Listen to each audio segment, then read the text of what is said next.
So what is anger? This comes up all the time when I'm talking with my clients. Anger is this thing that affects our relationship. It affects our perception of ourself.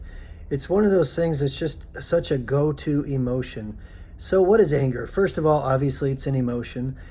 It's something that is built into our body and our mind that is designed to protect us from perceived threat. Anger, if you really look beneath it, is about feeling hurt. It's about feeling injured. I always say to my clients, anger comes from excuse me, early in the morning. Anger comes from a place of injury. So if you find yourself feeling angry, it's more likely that you feel injured somehow, you feel hurt somehow. Anger in function, I believe every emotion has a function. Emotions don't happen by accident. Again, we live in this culture that tries to convince us that emotions are nuisances that need to go away, and the emotions and sensations in our body are things that need to be suppressed or eliminated in order to feel better.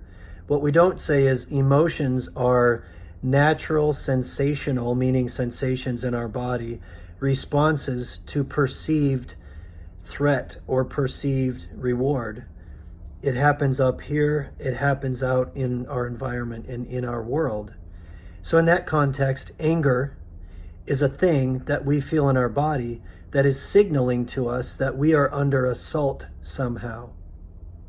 We may be under assault externally, but more likely in our modern world, we're under assault in our mind and in our heart.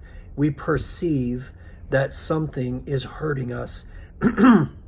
Now, this may be our job, it may be our boss, it may be our spouse, it may be life circumstances. But again, just like the post I made about depression, anger often comes from a place of perceived powerlessness. We don't often tend to feel angry unless we feel somehow deeply injured, and we lash out in order to distance people or things away from us, usually people. So anger comes from a place of injury. We use it to distance ourselves from perceived threat, and oftentimes this threat is something that is really rooted in our perception, and there's ways to work through anger that can really help you use anger as a tool rather than as something that constantly sabotages your relationships or sabotages your jobs or just sabotages your daily experience. Who wants to walk around feeling angry all the time? So when you feel angry, I think the key is, rather than simply acting out that emotion, we listen to it and we take a breath and we dig deeper and we try to understand what is fueling this anger. What is the injury? Now that we know anger is injury, what is the injury that is leading to this emotional response? My body is telling me something. Perhaps you're feeling insulted by someone. Perhaps you're feeling powerless and you need to lash out in order to gain power back.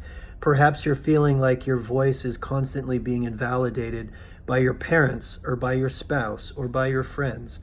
Whatever it is, anger, just like all other emotions, can actually be a powerful source of wisdom. You just need to learn to listen to it and not simply act it out.